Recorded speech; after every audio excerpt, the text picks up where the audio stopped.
How did you feel the offense did? It looked a little bit sloppy at there at times.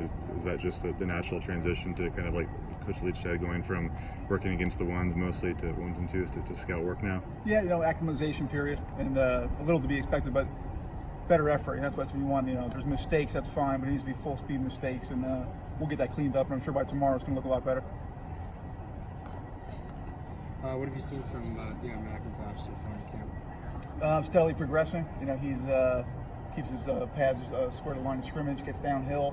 When he's decisive, he's pretty good. He's still learning a little bit of the offense and pass protection. He's a willing participant there. Steps up and kind of sacrifices for the team, but delivers a blow.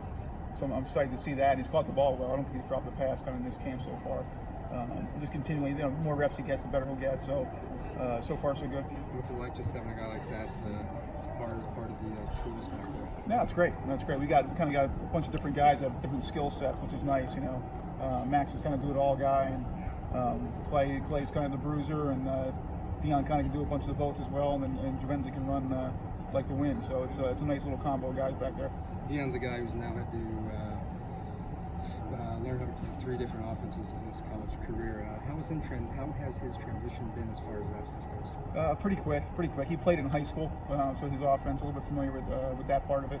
But we're a little, the way we operate, a little more reps, a little less plays, so it gives him a chance to kind of play faster and absorb it.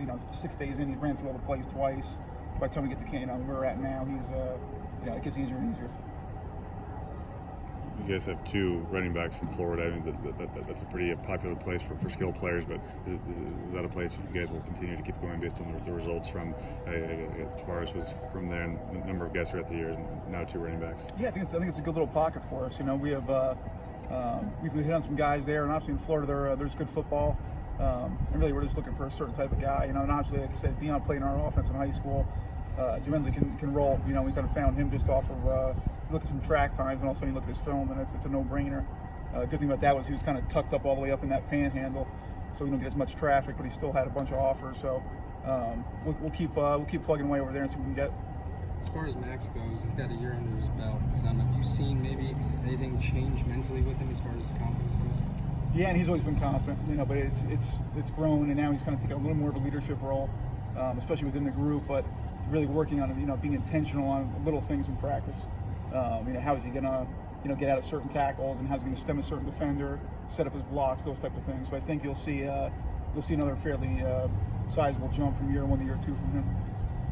Eric, how will you approach Azil as the season progresses? Will you have a particular plan, or just see how it goes in terms of how much he plays? Fantastic question. Yeah, I'll have to take any advice you have. It's fun because he's starting from he's from Haiti originally. And he started as a kicker in high school. So last year it was kind of run right, run left a little bit in high school for 60 carries for almost 500 yards in a game. So we got to identify who the Mike linebacker is. He didn't know who Mike was, and I told him it's the Mike linebacker. We had to figure that out. That was early on in camp. But he loves football. Sponge, do whatever you tell you to do. So the faster he can get it, the better it'll be. I mean, we can get him on the field. We'd love to get him on the field. I mean, he's got arguably one of the fastest guys on our team right now. So and he's aggressive and he's fearless. So we'll see. We'll see how it develops. So that's come visit maybe a month later from now. We'll see what happens. Is this week kind of a tough one transitionally with school picking up again? I know a lot of these guys have just been football for the entire month, and now school kind of comes back. And does it make it hard to kind of balance both and it's a transition? Yeah, we address that, and that's one of our one of our team things. That's a distraction, and that's noise. And obviously, we want to compete in the classroom, and have great grades, but we're not going to let other students on campus kind of affect what we're doing in our business. When it's football time, it's football time. So the test later, whatever that is, you step on the practice field, you step into a meeting room, it's go time. It's all football for that, whatever the amount of time is. A half hour in a meeting, an hour in a meeting, out here in practice, and again, it's just everybody in that room and all our staff, everybody together. That's how we're going to win a bunch of games this year. So we have to just focus on that. When it's school time, it's school time. When it's football time, it's football time. How important are the bonding opportunities you guys at the escape room? And it seems like every position group kind of does their own thing during the fall. Do you think that leads to what we see on Saturdays during the season? Yeah, I think so. And I think we have guys talking fall camp, and one of the things they always touch on is what it means to be a Coug. And I think that's what it is. It's the guy playing for the guy next to you.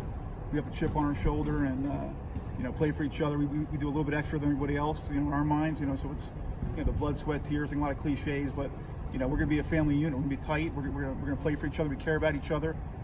Be selfless. That's one of our team goals, is be a team.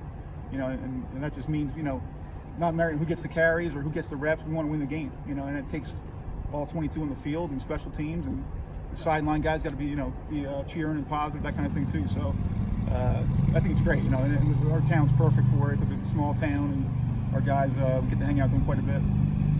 Your thoughts on James signing a deal with the Colts today?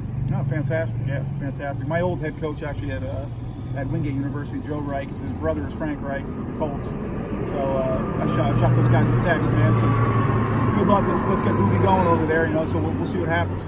Do you think that's what kind of led to them looking at him and obviously that they're not signing him off of your recommendation, but do you think you maybe helped facilitate that a little bit? Absolutely not. Absolutely not. No, they pick them in the same way, like high school coach. I can have a recommendation, but they got a pretty thorough process. I just wanted to give a little vote of confidence after the fact, but we'll see. It should be good.